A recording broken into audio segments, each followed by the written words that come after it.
Rukun Islam yang 5 ini semuanya adalah interaksi hamba dengan Tuhannya, kecuali satu di rukun yang keempat ada interaksi hamba dengan Tuhannya dan sesamanya. Kita perinci satu persatu. Syahadat itu penyaksian hati, amalia hati. Artinya apa? Kalau mu'alaf harus ada kiai, ada tokoh masyarakat yang mensaksikan bahwa dia masuk ke dalam agama Islam dengan pembacaan syahadat. Lah kita mah dilahirkan dari ibu yang rahim Islam. Orang tua Islam, kakek, buyut, budek-budek, jangka orang sibuk Islam semua. Ternyata Islamnya hanya di KTP, pemahaman tentang nilai-nilai Islamnya, amaliyah Islamnya, ubudiyah Islamnya tidak paham.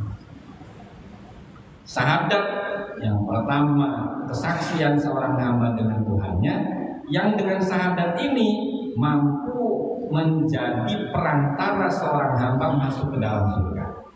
Tapi syahadatnya dibuleti atau dikuatkan dengan amaliyah yang sesuai. Kan menyaksikan Allah, aku bersaksi tiada Tuhan kecuali Allah. Bukan hanya di lisan.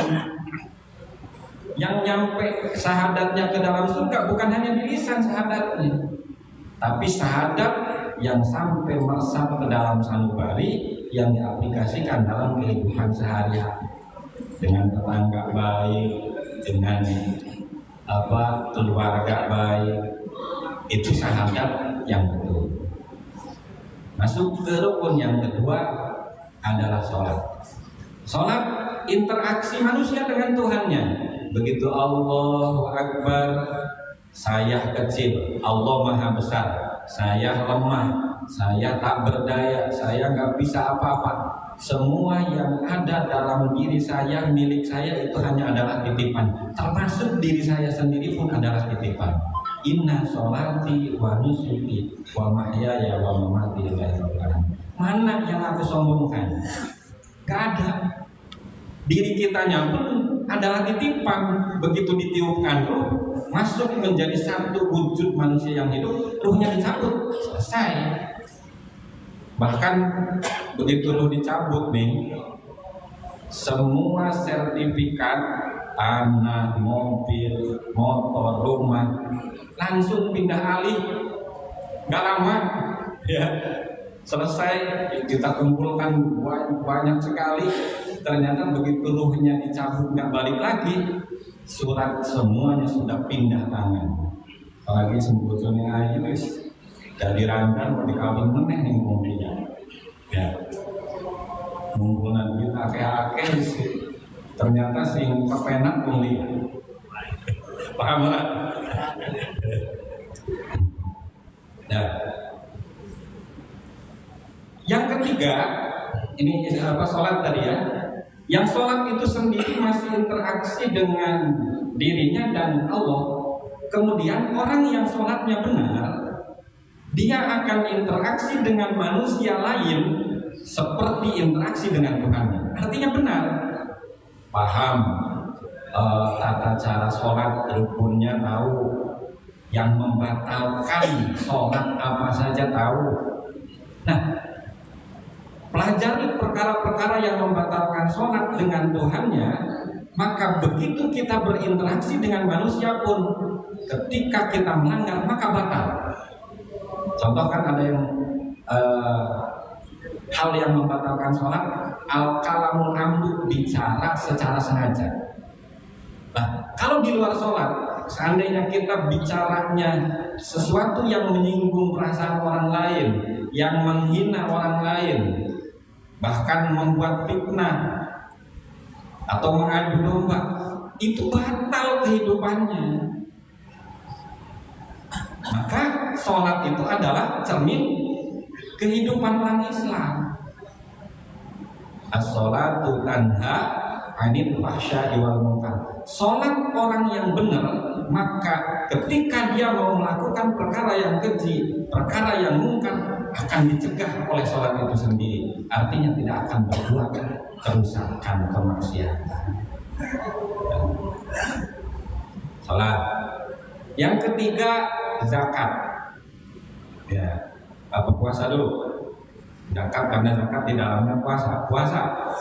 Puasa itu adalah interaksi manusia dengan Tuhannya lagi. Nah, ini kan para pekerja kadang-kadang melihat begitu berangkat kerja, ada warteg yang bukanya tuh separuh. Ya, kalau bulan Ramadan bukanya 50%, ada diskonnya. Dari rumah berangkat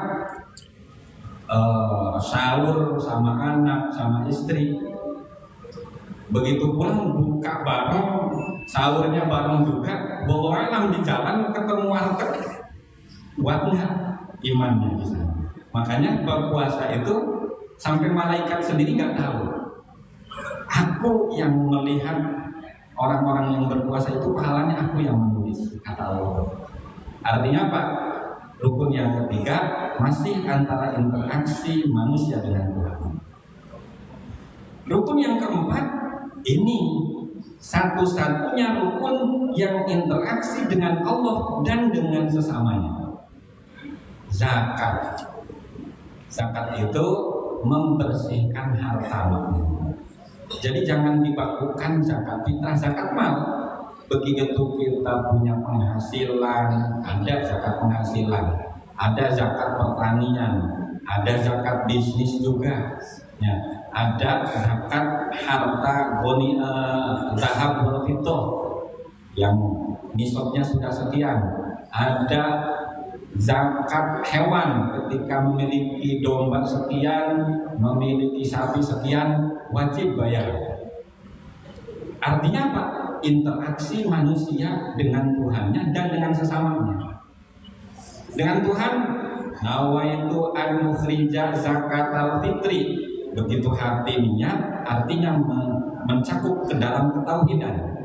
Begitu diserahkan kepada seseorang, maka di sana sudah membantu meringankan bebannya orang lain. Makanya kalau hanya zakat fitrah tidak akan mengentaskan kemiskinan. Tapi zakat mal, infak, sedekah, masjid mentereng, pesantren baik, majelis taklim bagus, karena ada agnia-agnia yang memberikan sedekahnya yang menjadikan Islam itu menjadi kuat. Bahkan dijanjikan sama Allah, orang-orang yang mensyukuri nikmatku karena dianugerahkan harta lebih, kemudian ia infakkan kepada mereka yang berhak, maka hartanya akan aku jaga dan diperbanyak, diberkahkan, serta yang disedekahkan menjadi kekal di akhirat nanti. Ini kadang-kadang begitu uangnya banyak, lupa. Ya, infak sedekah ini yang menjadikan nilai Islam kuat itu dari sana. Kalau agnianya pelit, sebetulnya zakat itu wajib, maka akan dipaksa oleh Allah. Orang-orang yang tidak pernah zakat dikasih musibah sama Allahnya nih, macam-macam. Pernah stroke, ya, anak punya ke rumah sakit terus sakit, rumah sakit lagi rumah sakit. Uangnya itu karena ada haknya untuk orang lain, tapi dia bikin sekat, dikunci sama dia, akhirnya dipaksa sama Allah, dibakar perusahaan, rumahnya, mobilnya dan sebagainya. Ini kejadian Pak, fakta ada kejadian orang yang gak pernah sedekah, kemudian dia hanya menumpukan, begitu suatu hari keduanya suami istri masing-masing bawa mobil, mobilnya keduanya sama-sama tabrakan, kemudian dua-duanya masuk rumah sakit, hartanya digunakan untuk bayar biaya di rumah sakit saja, karena hartanya tidak disedekahkan. Yang terakhir, yang kelima adalah menunaikan haji. Nah, Ini menunaikan haji juga interaksi manusia dengan hambanya, namun perbedaannya harus memiliki bekal yang cukup.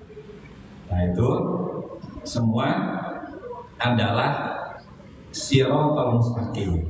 Ya, ihdinas siratal mustaqim maknanya adalah mohon hidayah. Ihdina dari kata hidayah. Hidayahkanlah kepada kami jalan yang lurus. Jalan yang lurus yang dimaksud adalah Islam.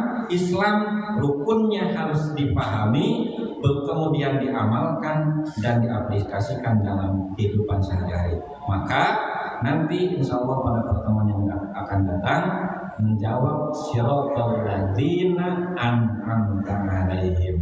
Siapa orang-orang yang Islamnya sesuai, yaitu siratal ladzina an'amta 'alaihim.